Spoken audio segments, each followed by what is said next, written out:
अस्सलाम वालेकुम friends, my name is Shakila Zafar and welcome to my YouTube channel Shakila math academy. उम्मीद करती हूँ कि आप सब लोग खैरियत से होंगे, मज़े में होंगे। तो फ्रेंड्स, हमने लास्ट वीडियो में टाइप्स ऑफ मैट्रिसेस को डिस्कस किया था। उसके बाद हमारे पास एक्सरसाइज 1.2 स्टार्ट हो रही है। आज उसका फर्स्ट क्वेश्चन हम डिस्कस करेंगे। तो एक्सरसाइज 1.2 का जो फर्स्ट क्वेश्चन है वो ये है कि From the following matrices, identify unit matrix, row matrices, column matrices and null matrices। इसमें हमसे पूछा हुआ है, हमें कुछ मैट्रिसेस यहाँ पे दिए हुए हैं, इनमें से हमने आइडेंटिफाई करना है कि इसमें रो मैट्रिक्स कौन सा है, नल मैट्रिक्स कौन सा है, कॉलम मैट्रिक्स कौन सा है एंड यूनिट मैट्रिक्स कौन सा है। तो अगर आप पहले मैट्रिक्स को देखें, ए को, ए इज़ इक्वल टू इसकी जो एंट्रीज़ हैं ये ऑर्डर 2x2 का मैट्रिक्स है, यानी इसकी 2 ही रोज़ हैं एंड 2 ही कॉलम्स हैं। ठीक है, अगर हम यहाँ पे नल मैट्रिक्स की डेफिनेशन को रिमाइंड करें तो हमें पता चलेगा कि ऐसा मैट्रिक्स जिसकी तमाम एंट्रीज़ ज़ीरो हों। ठीक है, बेशक वो 2x2 ऑर्डर का मैट्रिक्स भी हो सकता है, 1x1 का भी हो सकता है, इसी तरह 2x3 का भी हो सकता है। ठीक है, डिफरेंट टाइप्स के हो सकते हैं। तो इसमें हम देख रहे हैं कि इसकी तमाम जो एंट्रीज़ हैं वो ज़ीरो हैं एंड और ये जो है वो ऑर्डर 2x2 का मैट्रिक्स है। इससे हमें पता चल रहा है कि इसकी चूँकि तमाम एंट्रीज ज़ीरो हैं, इस वजह से ये कौन सा मैट्रिक्स कहलाएगा, नल मैट्रिक्स कहलाएगा। यानी जो मैट्रिक्स ए है वो कहलाएगा नल मैट्रिक्स। ठीक है, अब हम नेक्स्ट इसका देख लेते हैं। जो बी दिया हुआ है मैट्रिक्स, बी में हम देख रहे हैं कि इसकी एंट्रीज़ 2, 3, 4 हैं। और अब हम देखते हैं कि इसकी कॉलम्स कितने हैं। कॉलम्स इसकी 3 हैं और इसी तरह इसकी रोज़ जो है वो सिर्फ 1 है। तो चूँकि यहाँ पे हमें नज़र आ रही है कि इसकी 1 रो है, इसी तरह हमें थोड़ा सा याद हो तो हम रो मैट्रिक्स को जो डेफिनेशन है उसको अगर रिमाइंड करें तो हमें पता चलेगा कि ऐसा मैट्रिक्स जिसकी सिर्फ 1 रो हो, ठीक है, जिसकी सिर्फ 1 रो हो उसको हम कहते हैं रो मैट्रिक्स। तो इस तरह ये जो मैट्रिक्स बी है ये कहलाएगा रो मैट्रिक्स। यहाँ पे हम इसको लिख देते हैं, इसकी एंट्रीज 2, 3, 4 हैं, क्योंकि इसकी 1 रो है इस वजह से ये कहलाएगा रो मैट्रिक्स। ओके, इसी तरह हम इसके थर्ड जो मैट्रिक्स दिया हुआ सी, उसकी एंट्रीज़ को देखते हैं। एंट्रीज इसकी हैं 4, 0, 6। और अगर अब हम देखें तो इसकी 3 रोज़ हैं। ठीक है, हॉरिजॉन्टल लाइन में जो एंट्रीज़ होती हैं वो रोज़ कहलाती हैं और वर्टिकल में जो एंट्रीज़ होती हैं वो कॉलम कहलाती हैं। तो यहाँ पे क्या है, 3 रोज़ हैं इसकी। ठीक है, और कॉलम कितने हैं, सिर्फ 1। ठीक है, इसकी जो वर्टिकल लाइंस में जो एंट्रीज़ हैं वो 1 है सिर्फ। तो क्या करेंगे, इसको क्या कहेंगे, ये कॉलम मैट्रिक्स की जो डेफिनेशन है उसको सेटिस्फाई कर रहा है ये मैट्रिक्स। तो इस तरह हम इस मैट्रिक्स को कह देंगे कि ये क्या है, ये कॉलम मैट्रिक्स कहलाएगा, क्योंकि इसमें सिर्फ 1 कॉलम दिया हुआ है। यहाँ पे हम लिख देंगे कि ये कॉलम मैट्रिक्स कहलाता है। ठीक है, डी मैट्रिक्स की तरफ आ जाते हैं।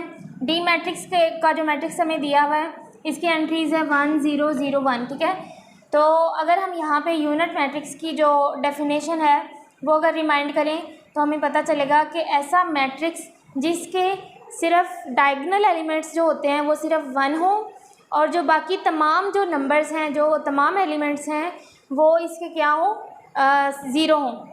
तो ऐसा मैट्रिक्स जो है वो कहलाएगा यूनिट मैट्रिक्स। ठीक है, तो यहाँ पे जो डी दिया हुआ है ये ऑर्डर 2x2 का मैट्रिक्स है। ठीक है, तो यूनिट मैट्रिक्स कहलाएगा ये। यहाँ पे हम लिख देते हैं डी 1, 0, 0, 1। ठीक है, इसके सामने हम लिख देते हैं कि ये क्या है, यूनिट मैट्रिक्स। ओके, इसी तरह हम नेक्स्ट मैट्रिक्स को देखते हैं। ई में आप देख रहे हैं कि सिर्फ 1 एलिमेंट नज़र आ रहा है और ये 1x1 ऑर्डर का मैट्रिक्स है। ठीक है, तो ऐसा मैट्रिक्स जिसकी तमाम एंट्रीज 0 हो। ठीक है, बेशक वो 1 एलिमेंट है, 2 एलिमेंट्स हैं, 4 एलिमेंट्स हैं, 6 एलिमेंट्स हैं। ठीक है, अगर वो 0 हो तो वो कहलाता है नल मैट्रिक्स। तो ये जो ई हमें नज़र आ रहा है ये वाला मैट्रिक्स, ये भी क्या कहलाएगा, इसको हम कहेंगे कि ये भी नल मैट्रिक्स कहलाता है। ठीक हो गया। अब हम लिस्ट का लास्ट जो मैट्रिक्स दिया हुआ है वो देखते हैं एफ़ के अंदर भी हमें सेम सी वाली कंडीशन नज़र आ रही है, ठीक है। इसमें भी हमने क्या देखा था कि इसकी 3 रोज़ है 1 कॉलम है, यहाँ पे भी हम देख रहे हैं कि इसकी 3 रोज़ हैं 1 कॉलम है। तो ऐसा मैट्रिक्स जिसकी सिर्फ 1 कॉलम हो उस मैट्रिक्स को क्या कहते हैं?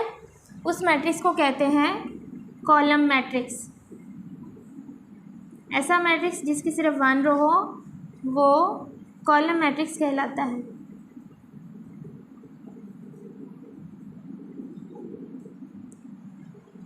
ओके, तो ये हमारा फर्स्ट क्वेश्चन जो है वो कंप्लीट हो गया है। तो इसका क्वेश्चन नंबर जो 2 है वो है from the following matrix identify square matrix, rectangular matrix, row matrices, column matrices, identity matrices and null matrices. तो यहाँ से हमसे पूछा जा रहा है कि यहाँ पे कुछ जो मैट्रिक्स दिए हुए हैं, ठीक है, उन्होंने हमसे पूछा है कि यहाँ पे जो मैट्रिसेस दिए हुए हैं उनमें से हमने आइडेंटिफाई करना है कि इसमें से कौन सा रेक्टेंगुलर मैट्रिक्स है, कौन सा स्क्वायर मैट्रिक्स है, रो मैट्रिक्स है, कॉलम मैट्रिक्स है, आइडेंटिटी मैट्रिक्स है या नल मैट्रिक्स है, जिस तरह हमने क्वेश्चन नंबर 1 में किया था, ठीक है। तो यहाँ पे कुछ और डेफिनेशंस जो हैं वो हम देखेंगे, उसके हिसाब से ये मैट्रिसेस को हमने सॉल्व करना है। तो यहाँ पे हम पहला मैट्रिक्स इसका देखते हैं, इसकी जो एंट्रीज़ हैं, इसके जो रोज़ एंड कॉलम्स हैं वो कितने हैं। इसकी जो हॉरिजॉन्टल लाइन में जो एंट्रीज़ हैं वो रोज़ कहलाती हैं एंड कॉलम जो है वो इसकी वर्टिकल लाइन्स में एंट्रीज़ कहलाते हैं। तो क्या यहाँ पे हमें नज़र आ रहा है कि यहाँ पे 2 रोज़ हैं एंड इसके कॉलम्स कितने हैं 3। यहाँ पे अगर हम रेक्टेंगुलर मैट्रिक्स की जो डेफिनेशन है उसको अगर रिमाइंड करें तो हमें पता चलेगा कि ऐसा मैट्रिक्स जिसके number of rows and number of columns equal ना हो, यानी जितने नंबर ऑफ़ रोज़ हों उतने नंबर ऑफ़ कॉलम्स ना हो। तो ऐसे ही यहाँ पे हमें नज़र आ रहा है कि इसमें 2 रोज़ हैं एंड 3 कॉलम्स हैं, ठीक है। तो ये कौन सा मैट्रिक्स कहलाएगा? ये रेक्टेंगुलर मैट्रिक्स कहलाएगा। इसको हम कह देते हैं कि ये क्या है? Rectangular matrix. इसी तरह सेकंड को देखते हैं। सेकंड में हमें नज़र आ रहा है कि इसमें जैसे हमने क्वेश्चन नंबर 1 में इस तरह के क्वेश्चंस को सॉल्व किया है, ठीक है। तो यहाँ पे हमें नज़र आ रहा है कि इसकी सिर्फ 1 कॉलम है, ठीक है। तो ऐसा मैट्रिक्स जिसका सिर्फ 1 कॉलम हो वो कौन सा मैट्रिक्स कहलाता है? कॉलम मैट्रिक्स कहलाता है। तो इसको हम क्या कह देंगे कि ये क्या है? कॉलम मैट्रिक्स है। तो इसको हम क्या कह देंगे? ये एक कॉलम मैट्रिक्स कहलाता है। इससे नेक्स्ट को देखें तो ये ऑर्डर 2x2 का मैट्रिक्स है, ठीक है। इसकी number of rows and number of columns जो हैं वो इक्वल हैं, यानी कि 2 ही रोज़ हैं इसके अंदर और 2 ही कॉलम्स हैं। तो ऐसा मैट्रिक्स जिसके अंदर number of rows and number of columns equal हों वो कौन सा मैट्रिक्स कहलाता है? वो कहलाता है स्क्वायर मैट्रिक्स, ठीक है। तो यहाँ पे हम इसको मेंशन कर देते हैं कि ये क्या है? स्क्वायर मैट्रिक्स है।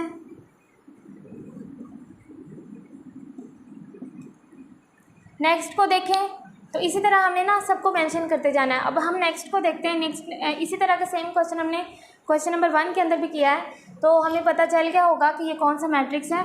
तो यहाँ पे जो इसकी डायगोनल एंट्रीज़ हैं वो 1 है एंड बाकी जो हैं वो 0 हैं।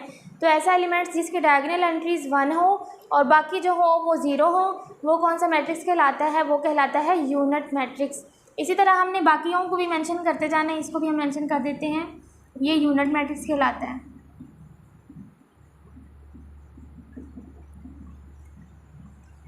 क्वेश्चन नंबर 5 में देखें। क्वेश्चन नंबर 5 में हमें साफ नज़र आ रहा है कि इसमें कितनी नंबर ऑफ़ रोज़ एंड कितनी नंबर ऑफ़ कॉलम्स हैं। इसके जो नंबर ऑफ़ रोज़ हैं वो क्या हैं?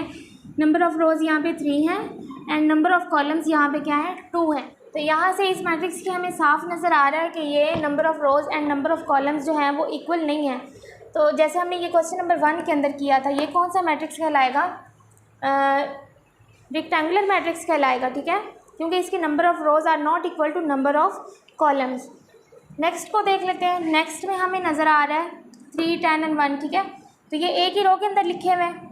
तो हमें पता है कि ऐसा मैट्रिक्स जिसके अंदर सिर्फ 1 रो दी हुई हो उसको कहते हैं रो मैट्रिक्स, ठीक है। तो यहाँ पे हम कह देंगे कि ये रो मैट्रिक्स है। नेक्स्ट में देखें क्वेश्चन नंबर 7 के अंदर भी सेम इसी तरह का हमारे पास क्वेश्चन है जैसे कि सेकंड पार्ट के अंदर था। सेकंड पार्ट के अंदर भी सेम सिचुएशन थी, वहाँ पे भी 1 कॉलम था, यहाँ पे भी 1 कॉलम है। तो ये कहलाएगा कॉलम मैट्रिक्स क्योंकि इसके अंदर सिर्फ 1 कॉलम दिया हुआ है। इसी तरह नेक्स्ट को अगर देखें तो यहाँ पे हमें नज़र आ रहा है कि इसकी नंबर ऑफ़ रोज़ कितनी है, 3 है, 1 2 3 एंड नंबर ऑफ़ कॉलम्स कितने हैं, 1 2 3। तो हमें पता चल गया है कि number of rows are equal to number of columns. तो वो कौन सी डेफिनेशन है जो इस मैट्रिक्स को सेटिस्फाई कर रही है, वो है स्क्वायर मैट्रिक्स की डेफिनेशन, कि ऐसा मैट्रिक्स जिसके अंदर number of rows and number of columns equal हो वो कौन सा मैट्रिक्स कहलाता है, वो कहलाता है स्क्वायर मैट्रिक्स।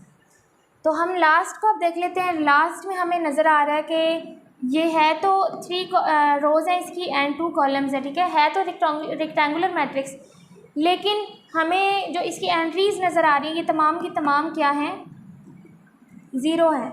तो यहाँ पे हमसे ये भी पूछा था कि आपने नल मैट्रिक्स का भी बताना है, तो हमें यहाँ पे नज़र आ रहा है कि ये है तो रेक्टेंगुलर मैट्रिक्स क्योंकि इसकी number of rows and number of columns equal नहीं है।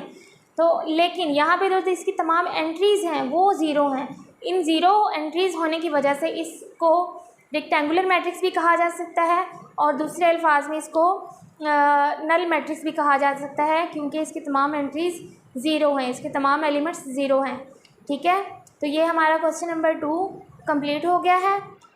तो अब हम आ जाते हैं क्वेश्चन नंबर 3 की तरफ। क्वेश्चन नंबर 3 है, from the following matrix identify diagonal, scalar and unit यानी कि आइडेंटिटी मैट्रिसेस। इन मैट्रिसेस में हमने ये बताना है कि कौन सा डायगोनल मैट्रिक्स है, कौन सा स्केलर मैट्रिक्स है एंड कौन सा यूनिट मैट्रिक्स है। तो हम देखते हैं इसकी तमाम डेफिनेशंस के अकॉर्डिंग इनको करेंगे हम। जो पहला है इसका मैट्रिक्स ए, इसमें हमें नज़र आ रहा है कि ये ऑर्डर 2x2 का मैट्रिक्स है यानी। तो अगर हम स्केलर मैट्रिक्स की जो डेफिनेशन है उसको रिमाइंड करें तो हमें पता चलेगा कि ऐसा मैट्रिक्स जिसकी तमाम डायगोनल एंट्रीज सेम हो एंड नॉन ज़ीरो हों, ठीक है, और बाकी तमाम एलिमेंट्स जो हों वो ज़ीरो हों, उनको हम कहते हैं स्केलर मैट्रिसेस, ठीक है। यहाँ पे हमें साफ नज़र आ रहा है इसके जो डायगोनल में 4 यहाँ पे भी है, यहाँ पे भी 4 है और जिसकी बाकी तमाम एंट्रीज़ हैं वो 0 हैं, ठीक है। तो क्या होगा कि इसको हम क्या कहेंगे कि ये कौन सा मैट्रिक्स है, स्केलर मैट्रिक्स। इसी तरह हम नेक्स्ट को देखते हैं बी को, मैट्रिक्स को, जिसकी एंट्रीज़ हमें डायगोनल में तो यहाँ पे 2 है, यहाँ पे 1 नज़र आ रही है, ठीक है, सॉरी -1 नज़र आ रही है और इन बाकी तमाम एलिमेंट्स जो हैं वो 0 हैं। तो यहाँ से हमें साफ पता चल रहा है कि ये डायगोनल मैट्रिक्स है क्योंकि डायगोनल मैट्रिक्स की डेफिनेशन के अंदर हमने पढ़ा था कि ऐसा मैट्रिक्स जिसके डायगोनल जो एलिमेंट्स में से एटलीस्ट 1 एलिमेंट एक ऐसा होना चाहिए जो कि नॉन ज़ीरो हो, उसको हम कहते हैं कि ये डायगोनल मैट्रिक्स है एंड बाकी जो तमाम एलिमेंट्स हैं वो 0 होने चाहिए। तो ये वाली डेफिनेशन इस मैट्रिक्स को सेटिस्फाई कर रही है। तो हम क्या कहेंगे कि ये कौन सा मैट्रिक्स है, डायगोनल मैट्रिक्स, ओके। नेक्स्ट हम देखते हैं सी मैट्रिक्स को। सी मैट्रिक्स में हमें दिया हुआ है जो मैट्रिक्स, ये भी ऑर्डर 2x2 का है, लेकिन यहाँ पे हमें नज़र आ रहा है कि इसकी जो डायगोनल एंट्रीज़ हैं वो 1 है एंड बाकी तमाम एंट्रीज़ वो 0 हैं। तो ऐसा मैट्रिक्स जिसकी तमाम डायगोनल एंट्रीज़ 1 हों और तमाम बाकी जो एलिमेंट्स हैं तमाम एंट्रीज़ वो 0 हों तो वो कहलाती हैं यूनिट मैट्रिक्स, ठीक है। ऐसे मैट्रिक्स को हम यूनिट मैट्रिक्स कहते हैं, ओके। नेक्स्ट अगर डी को देखें तो हमें नज़र आ रहा है कि यहाँ पे भी सेम बी मैट्रिक्स वाली सिचुएशन हमें नज़र आ रही है और इसकी तमाम डायगोनल एलिमेंट्स में एटलीस्ट 1 एलिमेंट ऐसा है जो कि नॉन ज़ीरो है एंड बाकी तमाम जो इसकी एंट्रीज़ हैं वो 0 है, इस वजह से ये कहलाएगा डायगोनल मैट्रिक्स, ठीक है। इसकी जगह पे हम लिख देंगे कि ये क्या है, डायगोनल मैट्रिक्स। इसका लास्ट जो मैट्रिक्स दिया हुआ है, ठीक है, ये भी ऑर्डर 2x2 का मैट्रिक्स है। जो मैट्रिक्स ई दिया हुआ है ऑर्डर 2x2 का मैट्रिक्स है। यहाँ पे 5 - 3 दिया हुआ है तो इसका मतलब यहाँ पे 2 ही है ना, ठीक है। 5 में से 3 चले जाएँ तो 2 बचता है और यहाँ पे 1 में 1 प्लस कर दें तो यहाँ पे भी 2 बचता है। तो इसका मतलब यहाँ पे जो इसका एलिमेंट है वो भी 2 है और यहाँ पे भी 2 है। तो हमने जो इसकी डेफिनेशन में पढ़ा था मैट्रिक्स ए को जब हम सॉल्व कर रहे थे वही वाली सिचुएशन यहाँ पे भी हमें नज़र आ रही है, क्योंकि इसके भी डायगोनल एलिमेंट्स जो हैं वो सेम है। ठीक है, तो ऐसा मैट्रिक्स जिसके तमाम डायगोनल एलिमेंट्स सेम हो एंड नॉन ज़ीरो हों, और तमाम बाकी जो एलिमेंट्स हैं वो तमाम की तमाम ज़ीरो हों, ऐसे मैट्रिक्स को हम क्या कहेंगे कि ये क्या है, स्केलर मैट्रिक्स। इसको हम भी यहाँ पे मेंशन कर देते हैं, स्केलर मैट्रिक्स। तो ये तमाम की तमाम जो हमने अब क्वेश्चन किए हैं इस वीडियो के अंदर, हमने बस आइडेंटिफाई करना था कि ये कौन कौन से मैट्रिक्स कहलाते हैं। ठीक है, इसके बाद हम नेक्स्ट वीडियो के अंदर इंशाल्लाह इसका क्वेश्चन नंबर 4 से स्टार्ट करेंगे। आज मेरा थोड़ा सा गला ख़राब था, इस वजह से मुझे बहुत मुश्किल से बोला जा रहा है। उम्मीद करती हूँ कि आपको मेरी आवाज़ में डिस्टर्बेंस जो है वो डिस्टर्ब नहीं कर रही होगी। तो इंशाल्लाह नेक्स्ट वीडियो में हम क्वेश्चन नंबर 4 को स्टार्ट करेंगे। उम्मीद करती हूँ कि आज के लेक्चर की आपको अच्छे से समझ आ गई होगी, आज की वीडियो आपको पसंद आई होगी। अगर आज की वीडियो आपको पसंद आई है तो मेरी वीडियोस को लाइक करें, शेयर करें एंड मेरे चैनल को सब्सक्राइब करें and don't forget to press the bell icon. घंटी के बटन को ज़रूर दबा दीजिए, क्योंकि इससे आपको मेरी तमाम आने वाली वीडियोस बर वक्त पहुँच सकेंगी। तो मिलते हैं बहुत ही जल्द अपनी एक न्यू वीडियो के साथ। तब तक के लिए अपना बहुत सारा ख्याल रखिएगा। अल्लाह हाफिज़।